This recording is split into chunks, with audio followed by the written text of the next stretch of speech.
Hello, everyone. Thank you again for joining Dorsey Ross on this episode of The Dorsey Ross Show. In this episode, Dorsey interviews another special guest that will give you hope and inspire you. Hello, everyone. Thank you again for joining me on another episode of the Dorsey Ross Show. Today we have a special guest with us. Her name is Sonia Frontera. She is a divorce lawyer, empowerment trainer, and best-selling author of Relationship Solutions, effective strategies to heal your heart and create the happiness you deserve. Sonia offers practical advice and hope to people whose lives have been upended by marital troubles, teaching them how to resolve their obstacles to happiness and create fulfilling lives. Sonia, we thank you for joining me on the show today. Thank you so much for having me, Dorsey. I'm really excited to be here. Oh, absolutely. You're more than welcome to be here. So tell us about your story and how you became a divorce lawyer. Well, actually, it's a very roundabout story, so I'm going to try to keep it short and sweet. But I decided to go to law school when I was in an unhappy marriage, and I wanted to empower myself. And then I practiced law for almost 20 years. And then I became ill and disabled with migraines. And I decided to go on my own and open my own law firm. And I decided to practice collaborative divorce, which is a friendly style of divorce that is not contentious. It's amicable, where the parties try to resolve their differences without hurting each other. And I thought that was a good idea for me. After all, I went through a divorce myself. And I thought I could help people who were going through divorce between my legal experience and my personal experience. So that's how I ended up practicing divorce law after many, many years. All right, I see that. How have you transformed your obstacles into opportunities in your own personal life? Well, it's funny because I was one of those kids that had a really good charm life. And then I became an adult and all hell started breaking loose. And my first big adversity was my marriage. I married at the age of 24. And I found out that my husband was psychologically abusive. And I decided that life doesn't end when things go wrong, and that it's an opportunity for you to learn, to get to know yourself better, and to grow. And life has presented me a number of different challenges in health, ill parents, and a number of different issues. And I have found that every time I go through any difficulty, it makes me feel stronger. It brings out what I am made of, which is God, strength, and love. And I like to encourage people to see adversity not as a bad thing, but as something that helps you grow and show who you truly are. Yeah, absolutely. I mean, obviously, we all go through adversity and difficulties, no matter what we face, no matter what we go through. You know, adversity is there. It's hard to overcome sometimes, but we have to get through it somehow. That's right. What do you think? Obviously, you know, there's a number of reasons why people get divorced, and we know that, you know, divorce is a high, you know, percentage in the U.S. and probably even in the world, unfortunately. But what do you think is the number one reason why people get divorced?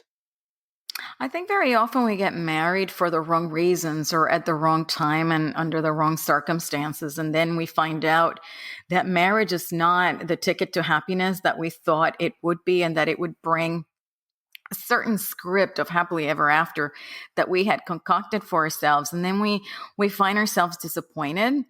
So I think, to me, that's one of the major reasons. And then, of course, there's the other sub reasons. A lot of people get divorced for financial reasons. A lot of people fight about money, or they grow apart. They find out after being together for a long time that they're different, or that they're going in different directions that their partner is not going to. differences in parenting. So there's a number of different factors, but I think very often is that mindset that keeps us trapped into a fantasy of what marriage is supposed to be. And when it doesn't fulfill that, then we feel disappointed and leave. Do you think in families when when we see parents get divorced and then the kids get married, do you see a line in that where parents will get divorced and then sometimes the kid will get divorced and it's like almost like a trickle down effect? Do you see that a lot of the times? Yes, well, actually, the statistics show that the children of divorce are more likely to get divorced themselves. So the divorce of parents is affects children very deeply, and then you have others who have seen very contentious divorces that were painful and ugly, and they don't want to do that. They don't want to put themselves or their children through that. So people have different reactions, and that's why it's so important for parents to be mindful when they're going through divorce that even if they don't get along, they have to be civil for the sake of their children because they pick up on what's happening and it affects them very deeply. Right. Sometimes we see people rushing in to get married and then, in the end, end up in divorce.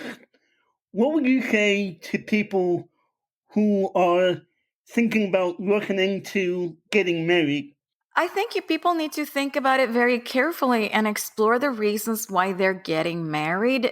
Very often people get married because their friends are getting married because they have been conditioned to believe that they need to be married to be acceptable in society, and they live by a certain life script of what life is supposed to be like. For instance, you go to high school, you graduate, you go to college, then you work for a number of years, you get married, you have 2.3 kids, then you retire and you die. And when you live by that script, and that's why what I mean about the fantasy and the ideas of what marriage are supposed to be like, and when you are faced with reality, then it's a shock and it's unpleasant.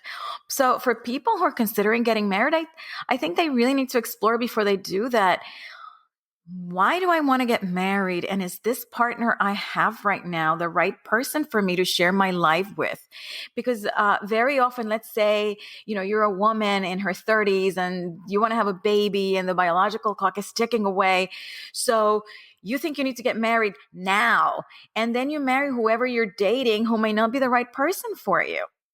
So that's why you need to be really careful before Right. you take that step, because it's a really big step and it's life altering. Yeah, absolutely. You wrote the book, we talked a little bit about it in the beginning.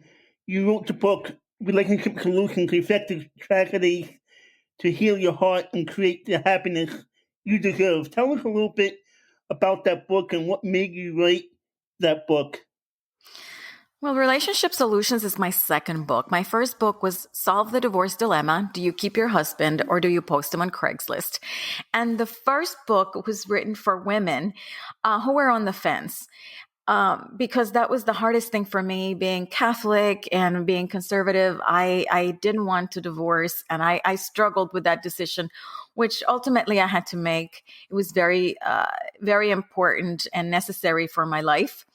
And so I wrote that book for women, but men started reading the book and saying that it was biased. It was only for women. So I decided to write Relationship Solutions, it's a gender neutral book.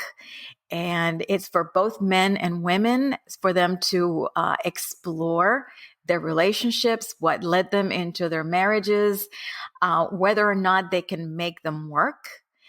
Explore the viability of their marriages, and to create happy lives, whether they stay married or they divorce.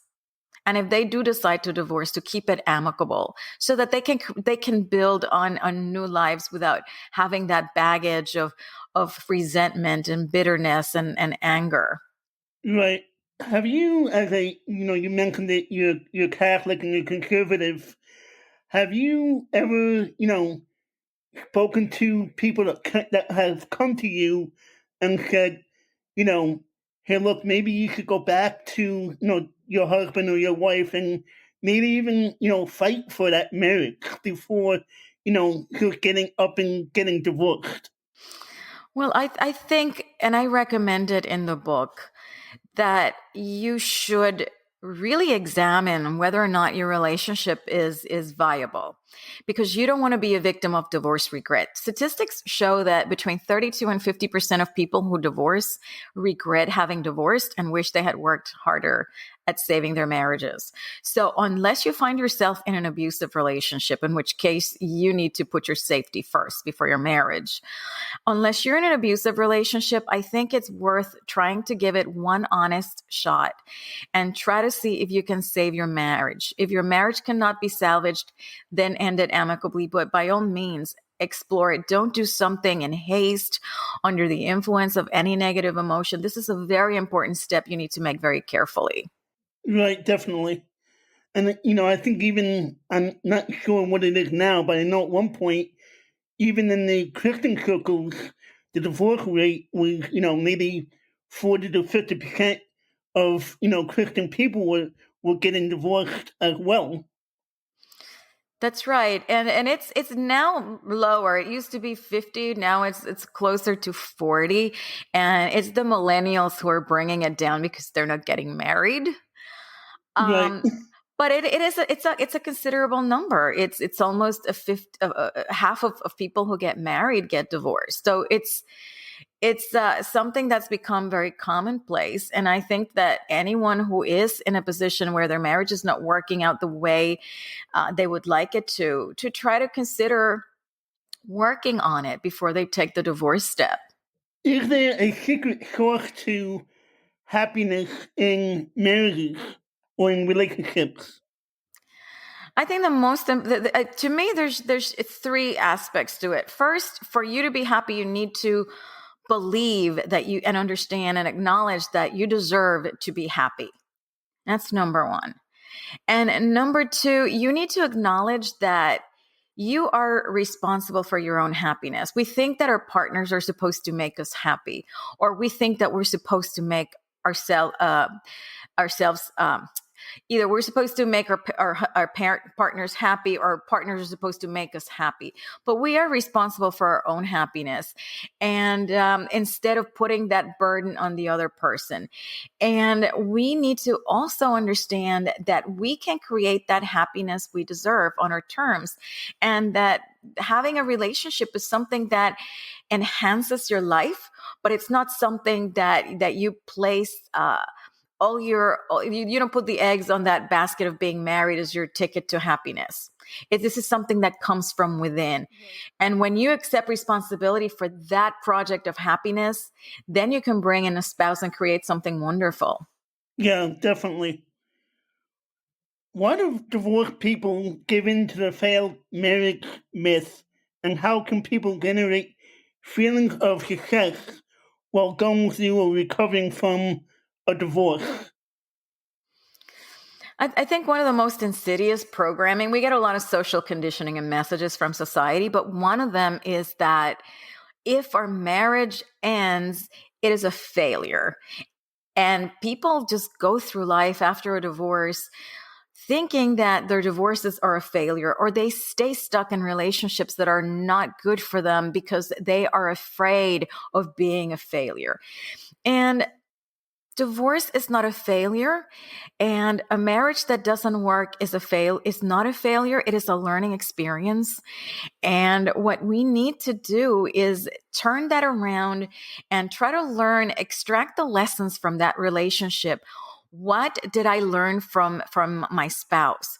And what was my contribution towards this relationship not working out? And how can I make my life better? How can I move on and build a life that is healthier and better after a divorce? And I think that once you start taking those steps, which you can take at any time, you don't have to wait until your divorce is over. Once you start thinking along those terms, that it is not a failure, that success is something that you create, that's something that comes from within, then you can be liberated from those feelings of failure and actually achieve happiness after a marriage ends. That's great. What is the greatest obstacle to healing in relationships? I think unforgiveness is the greatest obstacle, because very often we get attached to the wrongs that our partner did, or whether they're real or perceived. We get attached to those things that we felt were done against us, and we get angry and we get bitter and we hold on to those. And you cannot accept the blessings that can come to you if if your hands are hanging onto baggage. So you really need to forgive. You need to release that attachment to those wrongs and to that anger and bitterness, and release them. Bless your experience of marriage and bless your partner with love, and then move on and start building a new life, which is premised on freedom and an open heart. What are your thoughts about dating after divorce? Is there a right time? I think the right time is when you're ready for it. And let me explain that a little bit. Very often people end their marriages and they feel like they need to start dating right away, whether um, to to liberate themselves from the emptiness of not having a spouse, or they think they need a partner to be validated as people, or to be accepted, or that a man makes you feel, or a woman, another person makes you feel desirable. And you cannot build a healthy relationship with another person as long as you're attached to your past relationship. And you cannot build a healthy relationship if you don't feel good about yourself. So what you really need to do is empower yourself first. Fall in love with yourself. Learn to enjoy your own company and do things on your own that bring you joy. And when you make yourself happy, when you feel fulfilled, then you're going to be attracting good people into your life.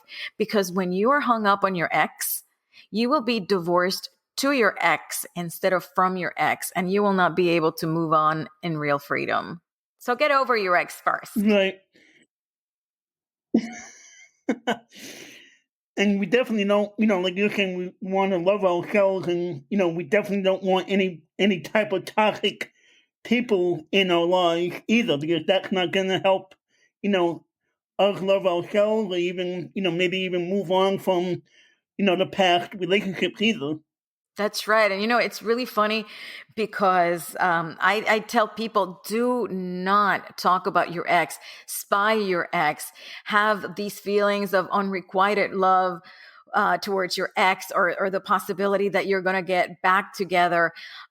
Because when you do, you're not going to be able to be open to receive the love from another person, because your heart is tangled up with somebody else, whether or not you're going to be able to get back together. So it is really important. You're going to be attracting somebody else who's going to be a mirror image of your insecurities and your attachment to the ex. So you probably will end up with somebody else who's attached to the ex too.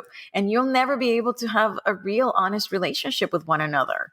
And that's probably not even for people who get divorced. That's for anybody in any type of relationship. That's right. And that's why you really need to explore why you end in relationships, and what are the traps that keep you in, what are the traps that lure you in. And you might discover that there are some patterns that you're attracting the same person into your life over and over. It's the same person in a different body. Right.